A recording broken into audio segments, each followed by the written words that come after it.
재광이 재현 안녕. 자, 지금 우리 계시록 드디어 6장에 도착했는데 6장부터 이제 우리가 신비스러워하는 일곱 일곱 인의 비밀에 대해서 우리 이제 배우게 될 거야. 이건 그렇게 어려운 건 아니니까 차근차근히 읽어보도록 하자. 자, 내가 보기에 어린 양이 예수님이 일곱인 중에 하나를 떼시는 거야. 떼시는데 이제 그때 내가 들으니까 내 생물 중 하나 우리 같은 소리로 오라. 그래서 이제 보는데 이제 첫 번째 인이 떨어진 거야. 그랬더니 흰 말이 나타났어. 흰 말을 탄 사람은 활을 가졌고 멸류관을 받아가지고 이기고 또 이기고. 이게 뭘까? 물론 이제 전혀 이제 배경 지식이 없이는 좀 어렵긴 하지. 자, 근데 어쨌든 각 말마다 색깔이 있는 말이 나오고 탄 사람이 있고 탄 사람이 뭔가를 가지고 있고 또 뭔가를 하는 그런 모습을 보이고 있어. 자, 탄 사람이 활을 가지고 면류관을 쓰고 있는 거야. 뭔가 왕 같은 그런 모습인 거지, 그지? 그리고 이기고 또 이기고, 이기고 또 이기고.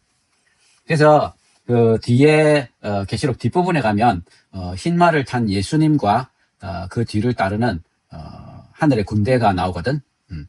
그때 예수님이 흰 말을 타고 흰 옷을 입고 나오기 때문에 이 흰 말을 타고 이기고 또 이기는 이분을 예수님이라고 이렇게 생각하는 사람들이 있었어. 근데 그러기에는 6장 이거 인의 그 재앙 전체가 그 각 인이 떨어질 때마다 어떤 재난이 임하는데 그 1장은 아니잖아. 그래서 그러니까 예수님이면 그 얘기가 조금 달라지잖아. 그래서 이 흰 말과 그 탄자는 계속적인 어떤 정복 전쟁을 이 역사 속에서 일어나는 어떤 그런 것을 암시할 것이다. 그래서 물론 예수님 이전에도 우리 아시리아, 그 다음에 바벨론, 또 페르시아, 로마, 이런 막 거대 제국들이 있었지만 이 뒤에도 몽골이든 여러든 계속적인 이런 전복 전쟁들이 끊이지 않고 계속 있었다는 거지. 여기에는 우리 이슬람의 전복 전쟁도 포함될 거고. 그래서 이 흰말은 이런 전복 전쟁들이 전복 전쟁들이 계속 일어나는 어떤 그런 모습을 의미할 것이다. 이렇게 얘기해. 자, 예수님이 둘째 인을 떼실 때 둘째 생물이 오라. 그래서 보니까 붉은 말이 있는 거야. 붉은 말이 나오는데 탄자가 허락을 받아서 땅에서 화평을 제해버리고 평화를 갖고 가버리는 거야. 그러니까 막 서로 죽이고 하고 또 큰 칼을 받았는데 이건 무슨 의미일까? 그래서 자꾸 대입시키려고 하는 사람들은 흰말은 자꾸 역사 속에서 이렇게 대입시키려고 많이 했었어.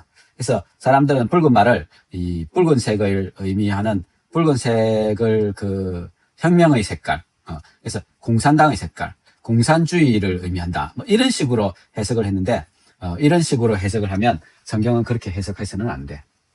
어쨌든 이 붉은 말이 나타났을 때 그 땅에서 평화가 없어지고 막 서로 죽이고 하는 그런 일들이 일어난 거지. 이거 역시 이런 이념 차이든지 어떻든지 간에 평화가 없어지고 막 이 땅에 전쟁이 일어나고 하는 어떤 그런 현상이 일어난 거지. 사실 인간의 역사는 전쟁의 역사다. 전쟁의 역사하다 이렇게 얘기할 수 있을 만큼 인간은 전쟁을 하면서 살아왔어. 그리고 상대편을 막 죽이려고 그러면서 살아왔지. 참 어떻게 보면 마음 아픈 일이긴 한데 그렇게 해서 막 서로 죽이는 이런 전쟁들이 이 붉은 말을 통해서 이제 일어나는 거지. 자, 예수님이 셋째 인을 떼셨는데 셋째 생물이 오라 하기로 보니까 검은 말이 있는 거야. 검은 말. 이 색깔들에 뭔가 의미가 있기는 했어. 이 붉은색은 결국 피의 색깔이잖아. 그치? 피 흘림이 있을 것이라는 그런 얘기지. 피 흘림. 서로 피 흘리면서 서로 죽이고 오는 전쟁의 역사. 검은 말은 검다는 거는 우리 검은 대륙 아프리카 그런 얘기잖아. 그치? 검은 대륙 아프리카. 왜 검은 대륙이라면 이게 가난, 기근, 굶주림, 이런 것들. 이 검은 말인데 그 탄자는 손에 저울을 가졌다는 거야. 저울을 가졌으니까 뭔가 이렇게 무게를 재겠지, 그치? 무게를 재겠지. 무게를 재는다는 말은 뭔가가 귀하다, 희귀하다 이런 뜻인데, 내가 내 생물사에서 나는 듯한 음성을 듣는데, 앞에 아까와 좀 다르게 생물사에서 음성을 듣는데, 한 데나리온의 밀이 한 대다. 한 데나리온의 보리는 석 대다. 또 감람류와 포도주는 해치지 마라. 약간 이게 이제 조금 어려워 보이지, 그지? 사실 이거를 위해서는 이제 역사적인 배경을 조금 알고 있기는 해야 되는 거야. 자, 한 데나리온은, 1데나리온은 노동자의 하루 품삯이지.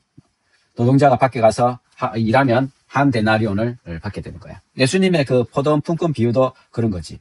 9시에 가서, 새벽 6시에 가서, 1당을 주기로, 한 데나리온에 1당을 주기로 약속하고, 예수님이 가서 이제 데려온 거야. 그래서 열심히 일을 했어. 그래, 일을 끝나면, 마칠 때 6시에 일이 끝나면 한 데나리온을 받는 거야. 이게 1당이거든. 자, 그런데 6시에 나오고, 9시에도 가고, 12시에도 가고, 3시에도 가고, 5시에도 가고. 이 모두에게 한 데나리온씩을 주어서 예수님이 문제가 됐지만, 이 데나리온은 어쨌든 노동자의 하루 품삯이다. 하루 품삯으로, 살 수 있는 게, 자, 한 데나리온은 노동자 하루 품삯입니다. 보통 한 데나리온으로 밀을 12대 살 수 있었습니다. 12대 살 수 있었는데, 지금 한 데나리온에 밀 한 대밖에 못 사는 거야. 거의 12배나 값이 올란 거지. 그만큼 음식이 귀해졌다는 뜻이야. 보리는 3배 정도, 밀보다는 3배나 싼 식량이었기 때문에 36대 정도를 살 수 있을 때. 근데 한 데나리온에 보리 석대, 36 살 수 있는데 꼴랑 석대. 이것도 12분의 1로 줄었지. 그러니까 음식값이 12배나 뛰었다는 말이에요. 그래서 기근이나 흉년으로 물가가 하도 올라서 한 데나리온 밀을 한 대밖에 살 수 없었다. 이게 밀이나 보리, 감람류, 포도주, 이 유대인들의 신앙을 대표적으로 상징하는 건데, 우리나라 밥이나 김치 같은 거라 그랬지. 그 중에서 감람류, 포도주 이런 거는 부유한 사람들을 상징하는 식품이었어.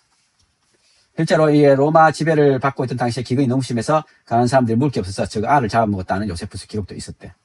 그래서 밀과 보리를 더 심으려고 감람나무나 포도나무를 갈아 엎어버리는 그런 일도 있었는데, 이 감람나무나 포도주는 해치 마라 하는 말씀은 아무리 기근이 들어서 굶어 죽어도 부자들은 여전히 부자로 남아있는 현상이 있을 것이다. 그래서 빈익분, 부익부. 그러니까 일반인들이 먹는 밀, 보리, 밀과 보리 같은 이런 평범한 하루하루 한 끼 먹는 김치, 밥, 김치 같은 이런 것들을 엄청나게 뛰고, 대신에 그때 비싼 감람류, 포도주 이런 거는 해치지 마라. 이거는 손상을 안 입었다는 말은 이 비싼 것들은 영향을 받지 않는다는 뜻이야. 부자들은 아무리 비싸져도 부자들에겐 전혀 영향을 받지 않는. 그래서 이 빈익빈, 이 부익부 현상을 이 검은 말, 셋째인이 떨어지면서 상징하는 것이다. 이렇게 이야기를 하고 있어. 자, 넷째인을 떼실 때 넷째 생물의 음성이 드는데 오라. 그래서 나 보니까 청황색 말이 나오는데, 청황색.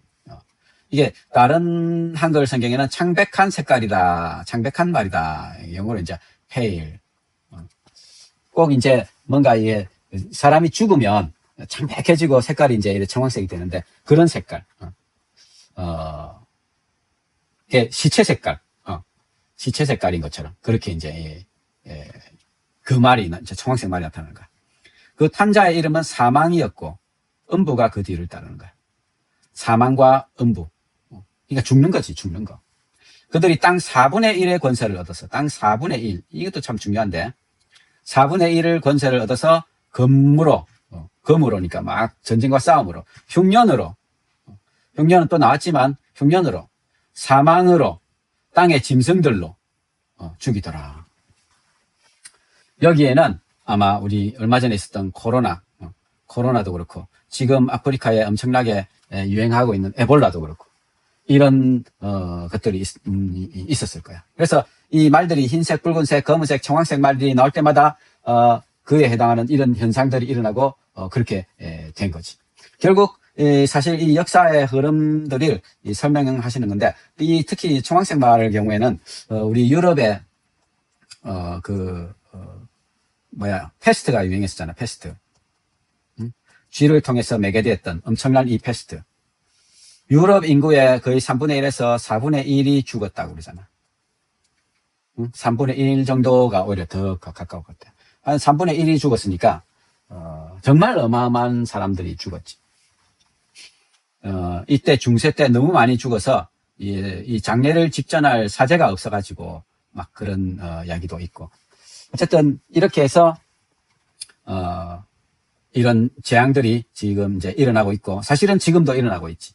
이 재앙들이 일어나고 있는데, 이 일곱 인의 경우에는, 일곱 인, 또 일곱, 나팔, 일곱, 대접, 이것들이, 다 서로 좀 다른 이야기들을 하고 있는데, 사실은 한 가지 현상을 여기서 바라보고, 여기서 바라보고, 여기서 바라보고, 이런 좀, 다른 측면에서 바라보면서, 이 땅에 일어나는 어떤 그런 것들을 설명한다. 이렇게, 이야기되고 있어. 어떤 사람들은 이 인의 재앙, 나팔 재앙, 대접 재앙이 순차적으로 일어나는 것처럼 그렇게 해석하는 사람들도 있는데, 그렇지는 않은 것 같아. 그거는, 읽어가면서, 설명해 줄 수 있는데, 그거는, 이 순차적일 수는 없는 거야. 순차적일 수는 없고, 결국은 이게 똑같은 거를 서로 다른 측면에서.